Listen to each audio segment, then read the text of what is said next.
Nuevamente, hermanos, con el estudio del Salmo 119, vamos a estar ahora viendo una porción donde se enfatiza la letra Sade. La letra Sade habla de caminar, habla de cazar, habla de una ruta, de un rumbo. Por eso es que cuando leemos esta porción del Salmo 119, vamos a estar viendo cómo es que la palabra de Dios es pura. En esta mañana vamos a estar viendo del versículo 137 en adelante. Dice así la palabra del Señor: Justo eres tú, oh Jehová, y rectos tus juicios.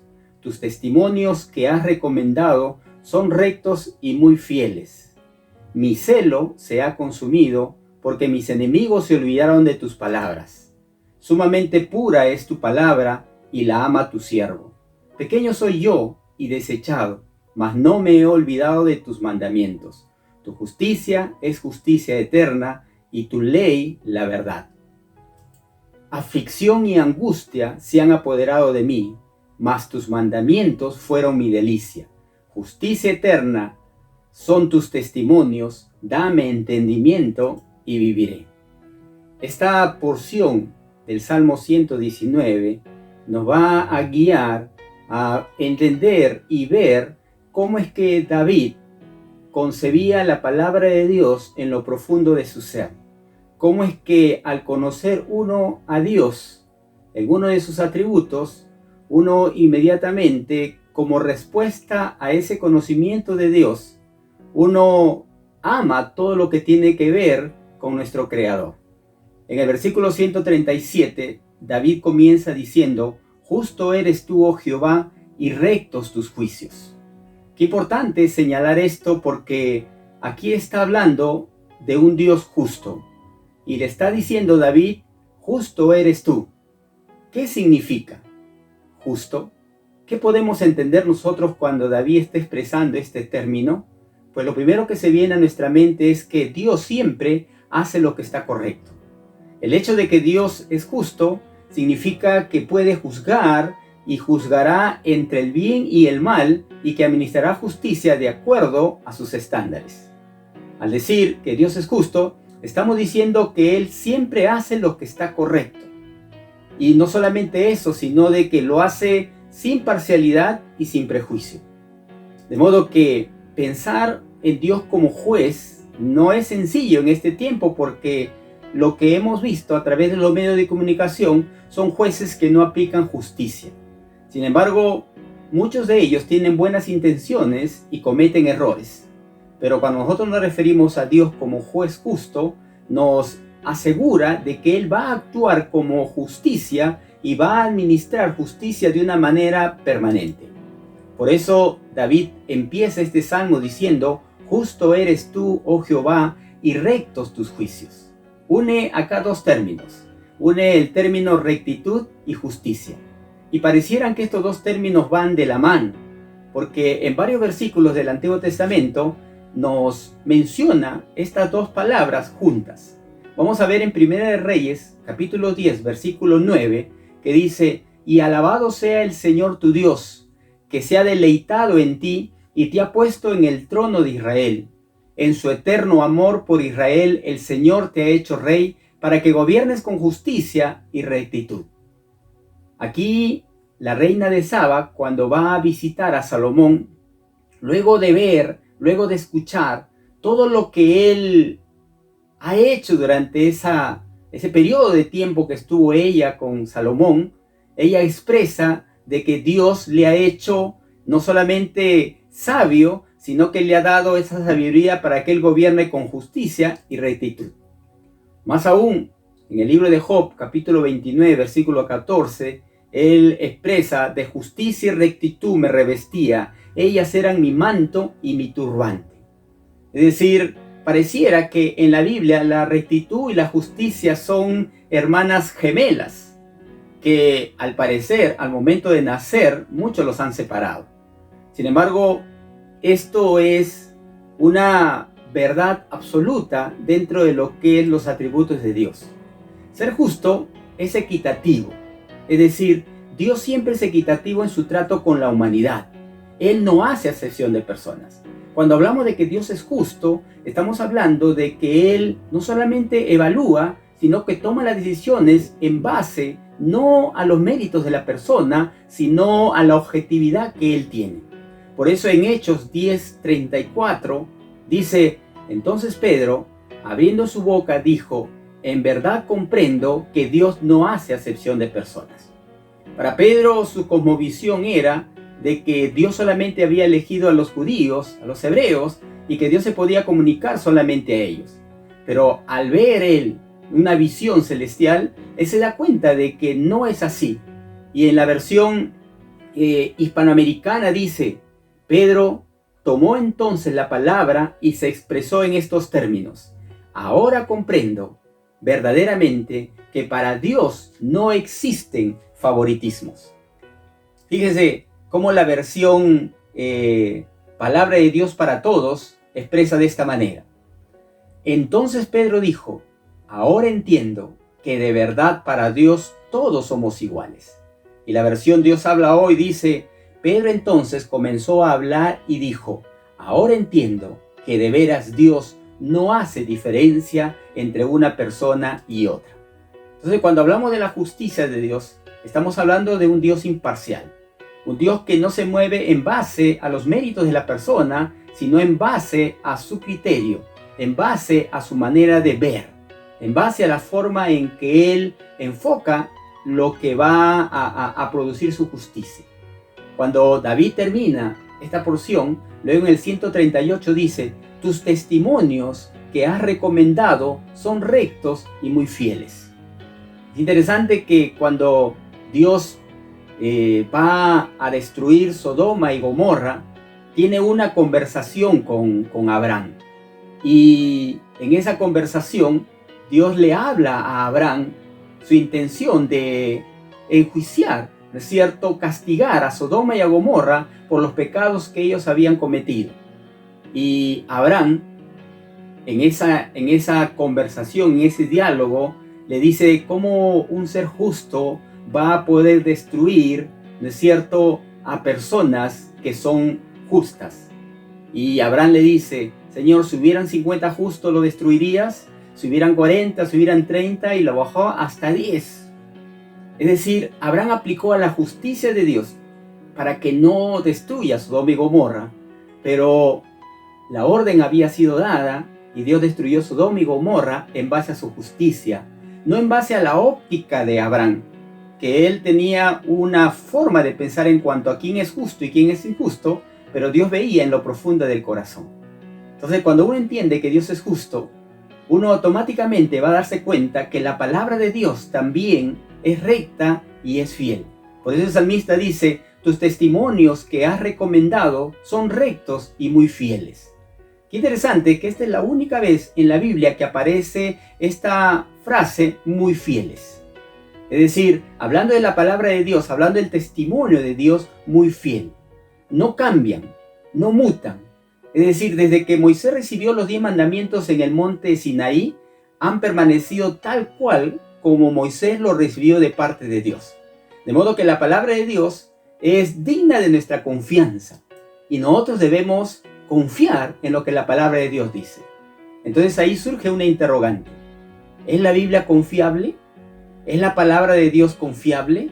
¿Qué significa confiar plenamente en alguien o algo? Nosotros, cada uno, cuando sale a algún lugar, de una u otra manera estamos confiando, cuando subimos a un ómnibus, ahora confiamos que esté limpio, que hayan echado agua con lejía, que hayan echado algún desinfectante, ¿no es cierto? Y subimos y confiamos. Pero esa confianza se basa ¿en qué? Se basa en nuestra experiencia. Se basa en lo que nosotros conocemos y confiamos en que el dueño de ese ómnibus haya limpiado el vehículo.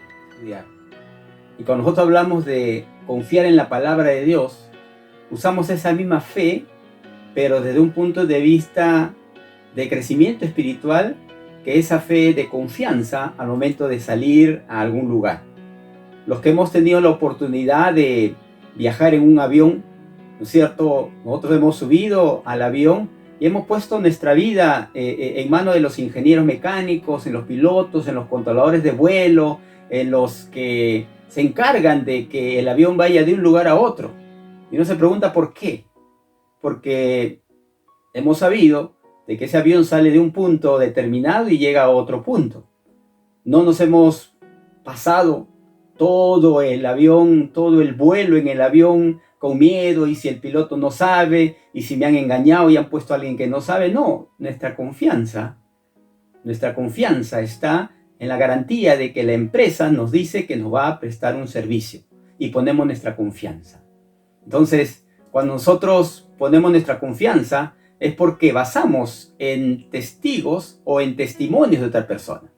Oye, ¿en qué vuelo puedo ir a tal lugar? ¿Qué aerolínea me recomiendas? Ah, en tal aerolínea. Entonces, nuestra confianza está en el dicho de alguien. Por ejemplo, nosotros no tenemos ninguna prueba, aunque esto suene un poquito tosco, de que nuestra mamá sea nuestra mamá. Ustedes van a decir, ¿qué? ¿Alguno de ustedes se ha hecho un ADN, a su mamá y ha visto de que sí es su hijo? Bueno, quizá alguno, pero la mayoría nos basamos en ¿qué? En que papá nos ha dicho que es la mamá, en que el tío nos ha dicho que es nuestra mamá, en que los abuelos nos han dicho que es nuestra mamá. Es decir, basamos nuestra confianza en testimonios de otras personas para que nosotros podamos creer en que nuestra madre es nuestra mamá. En pocas palabras, cada día nosotros ponemos nuestra confianza en diferentes cosas y definitivamente muchas de ellas tienen que ver con asuntos importantes de nuestra vida. Sin embargo, cuando nosotros vamos a la Escritura, de pronto surgen muchas dudas, de pronto aparecen dudas y dice, ¿puedo confiar en la Biblia? El hecho de que consideres la Biblia como fiable depende probablemente de las personas de tu confianza. Hay miles y millones de cristianos que confían que la Biblia es la palabra de Dios y que les dice y que Dios habla a través de ella. De modo que cuando uno se acerca a la Escritura, uno se da cuenta de que Dios habla y que es fiable y que es confiable. Y no solamente por eso, porque hay académicos, historiadores, arqueólogos que han estudiado la Biblia en profundidad y dan testimonio de que es digna de confianza. Entonces la Biblia no es una guía completa de flora y fauna de la tierra, ¿no? De la Tierra Santa, de Jerusalén, de Israel. Tampoco es un manual de medicina para el tratamiento de enfermedades y lesiones. Porque si nosotros tratamos de convertir la Biblia en lo que no es, entonces no cumplimos con el propósito para el cual Dios nos la dio. Hay personas que agarran la Biblia y lo colocan bajo su almohada para no tener pesadillas. Hay personas que agarran la Biblia y la dejan abierta para ahuyentar los malos espíritus. Ese no es el propósito por el cual nos dio la Biblia el Señor. La Biblia ha llegado a nuestras manos para que nosotros creamos en el contenido del mensaje de la palabra de Dios. Decir que la Biblia es confiable es una declaración de fe. Yo confío en lo que dice la palabra de Dios por fe. Tal cual como usted, como tú, cuando sales y confías y subes y crees. Te acercas al interruptor, presionas, se apaga la luz, presionas, se vuelve a encender. Esa confianza está basada en la experiencia. De modo que nosotros muchas veces no podemos demostrar el amor de madre, ¿no es cierto? Porque lo sentimos y lo apreciamos y lo vivimos, lo experimentamos. De igual manera, la palabra de Dios la aceptamos por fe. Por eso es que cuando David enfoca a Dios como justo, automáticamente le lleva no solamente a ver, sino a confiar en lo que la palabra de Dios dice. Luego David pasa al 139 y el versículo 139 dice, mi celo me ha consumido porque mis enemigos se olvidaron de tus palabras. David no solamente ha aprendido a confiar en la palabra de Dios, sino ahora expresa que él ama la palabra de Dios y debido a ello siente un gran celo por la palabra. Se molesta intensamente cuando ve a alguien violar la palabra de Dios. Es decir, hay un amor hacia Dios porque Él es justo y no hace excepción de personas, y como consecuencia de esto, Él confía en lo que Dios dice Y cuando alguien hace todo lo contrario de lo que la palabra de Dios dice, él tiene un celo santo y de pronto él aborrece todo aquello que está en contra de la palabra de Dios. Es interesante que Juan capítulo 2, versículo 15 y 16 dice: y haciendo un azote de cuerdas, echó fuera del templo a todos, y las ovejas y los bueyes, y esparció las monedas de los cambistas, y volcó las mesas, y dijo a los que vendían palomas: quitad de aquí esto, y no hagáis de la casa de mi padre casa de mercado. Entonces se acordaron sus discípulos que está escrito: el celo de tu casa me consume. Interesante cómo es que David expresa este celo por la palabra de Dios, y Jesús, cuando llega al templo y ve que hay un grupo de mercaderes vendiendo, negociando algo que no deberían hacer, de pronto entra y tumba todas las mesas de los cambistas y de los que vendían cosas que impedía que la gente se acerque a Dios y adore. Algunos entienden que no fue un acto de violencia, no fue un acto que de pronto Jesús perdió la paciencia, sino que el templo, el lugar donde la gente debería acercarse a Dios sin ninguna barrera, sin ningún obstáculo, y presentar su ofrenda, los religiosos de la época habían hecho un tráfico de la fe. ¿Qué ocurría? Alguien venía con su ofrenda, traía su cordero para el sacrificio, los sacerdotes lo revisaban antes para poder evaluar si era digno de ofrenda, y ellos le decían: no, tu ofrenda es defectuosa. Anda y compra en tal lugar, y vamos de esa manera a poder nosotros entregarte la ofrenda correcta. Y al entregarte la ofrenda correcta, tú vas a poder adorar a Dios. Tú vas a poder bendecir a Dios. Y así engañaban a la gente y habían hecho, como Jesús lo dijo, su casa una cueva de ladrones.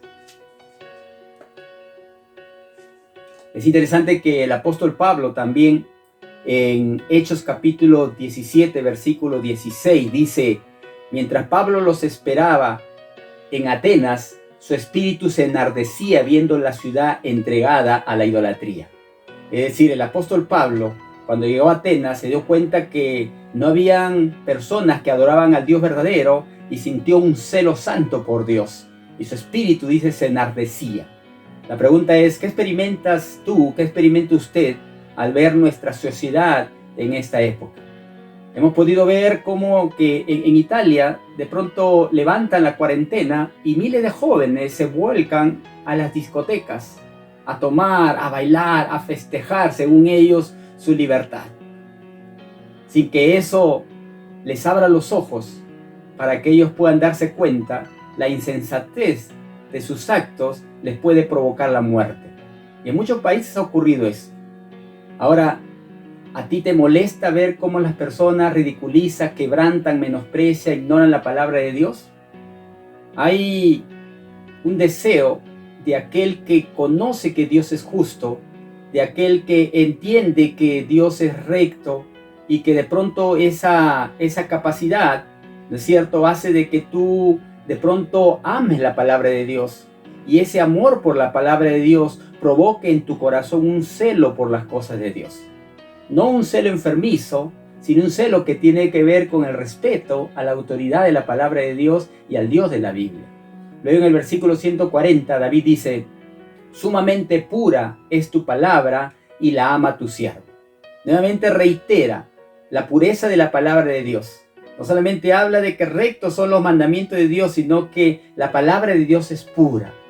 Y es posible que esta debe ser la razón por la cual muchos hoy en día no aman la Biblia, porque no aprecian su pureza, porque ni siquiera comprenden que la Biblia es un libro santo.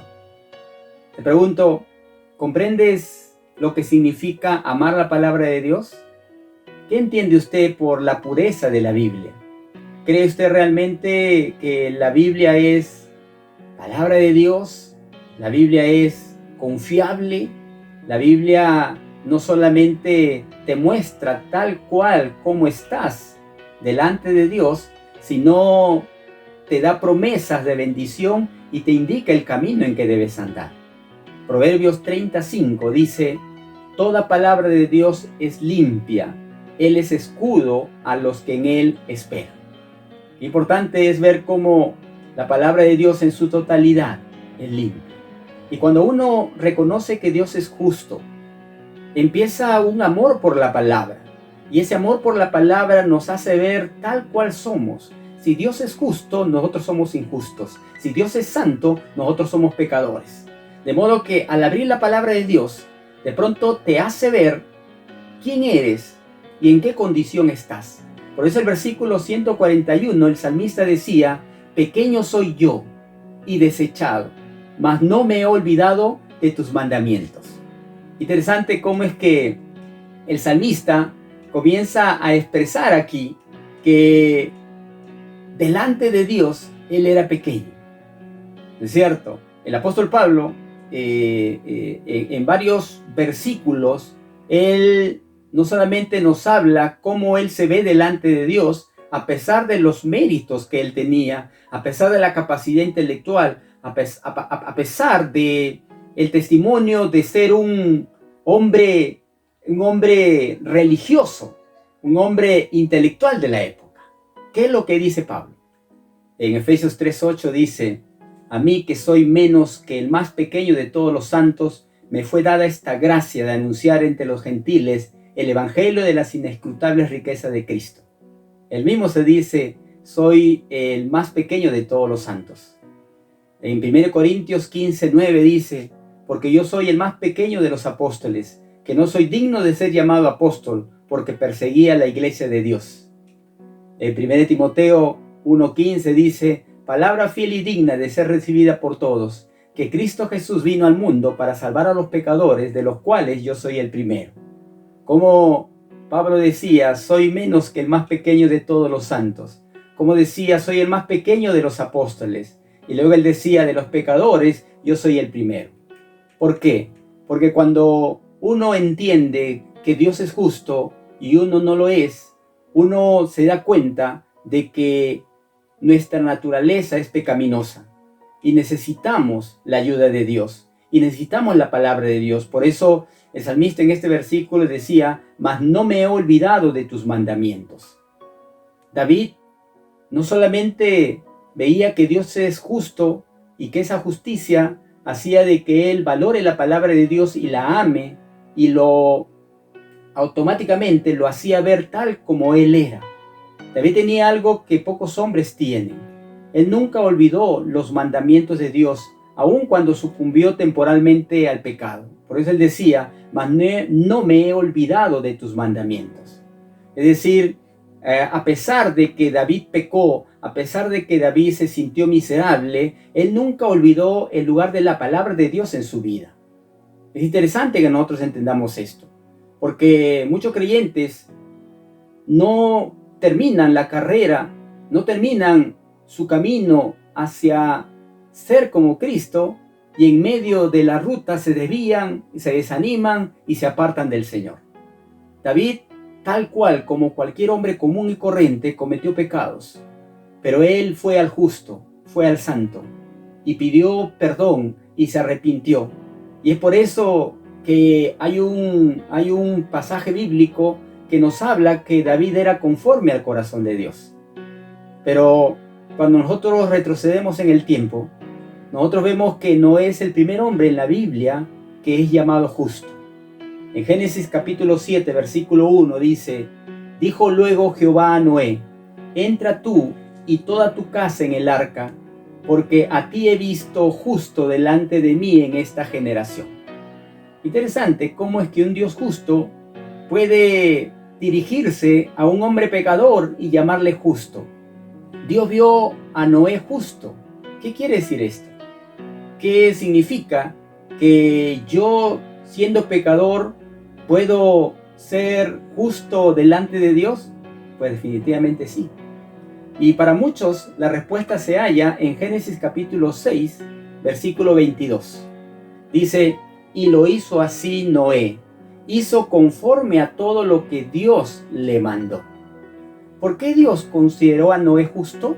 Porque Noé hacía todo lo que Dios le mandaba. Por eso este texto habla de esta gran verdad.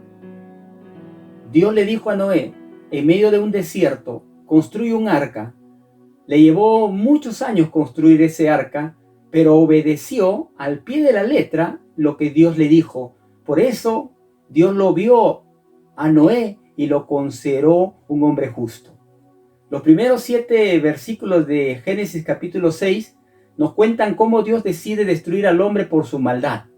Dios vio que el hombre no era justo en sí mismo, y en medio de esta triste situación, en medio de esta realidad social, había un hombre que era diferente. Pero no era diferente por lo que hacía, ni porque se había conformado a la norma de Dios. Era diferente como resultado de algo que nosotros también hoy día tenemos y hoy día experimentamos, que es la gracia de Dios. Cuando leemos Génesis capítulo 6, versículo 8, vamos a encontrar que dice: pero Noé halló gracia ante los ojos de Jehová. ¿Qué significa esto? La gracia es un regalo inmerecido. Gracia se atribuye a un acto que Dios da a una persona sin merecerlo. De modo que cuando Dios vio la humanidad estaba totalmente en una actitud de injusticia ante Dios, que es justo. Y Dios miró a la humanidad y vio a un hombre, lo vio a Noé, y lo miró con gracia, lo miró con misericordia. Y cuando Dios miró a Noé con gracia y con misericordia, vio que en el fondo de su corazón Noé era un hombre obediente y lo llamó justo.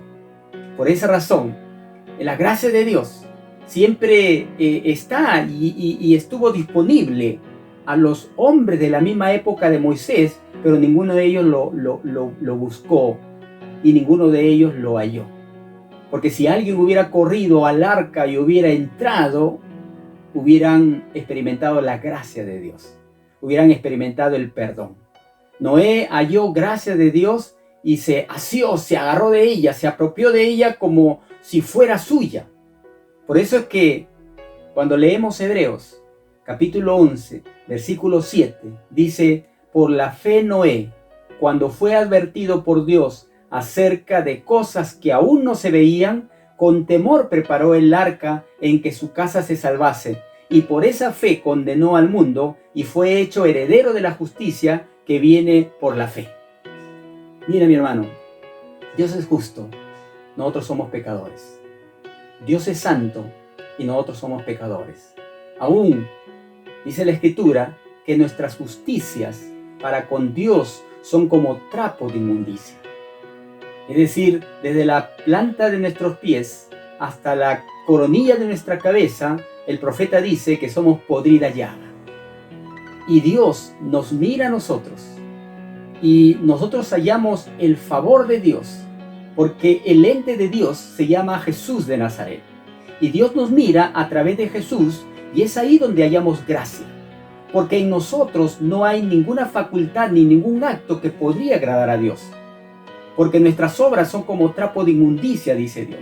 Hay gente que cree que a través de sus buenas obras se va a salvar, y en este tiempo de tanta necesidad, ¿no es cierto?, utilizan esta buena acción de ayudar al prójimo con el fin de ganarse un favor para Dios, sin darse cuenta que nuestras obras para con Dios son como trapo de inmundicia.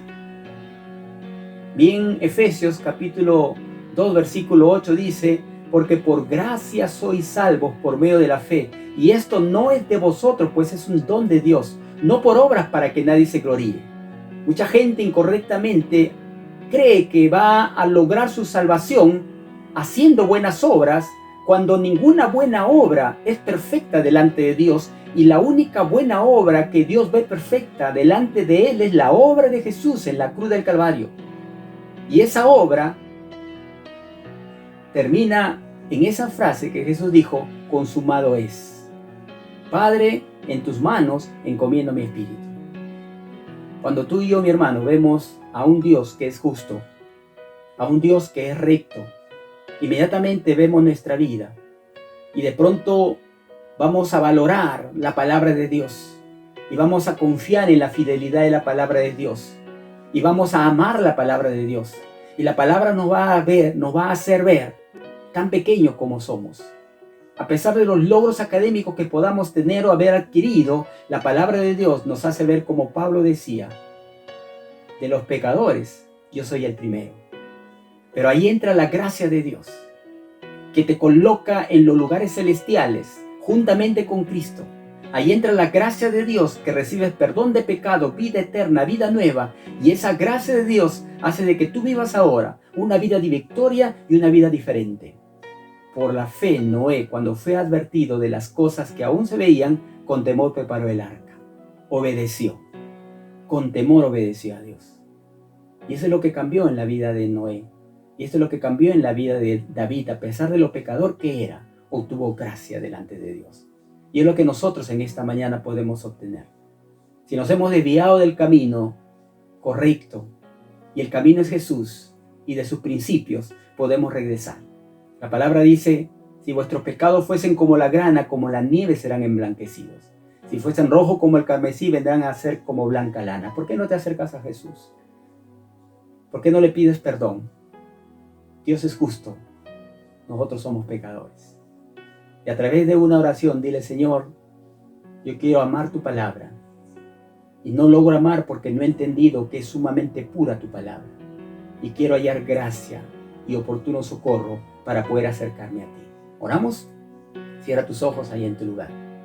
Y dile así al Señor, Señor, gracias por tu palabra. Porque entiendo ahora que tú eres el único juez justo y que actúas con justicia. Y yo soy pecador y necesito esa gracia abundante para poder acercarme a ti. Te pido en esta mañana que tú obres a favor de mí a través de Jesús y permita, Señor, que experimente el perdón de pecados, vida eterna, vida nueva.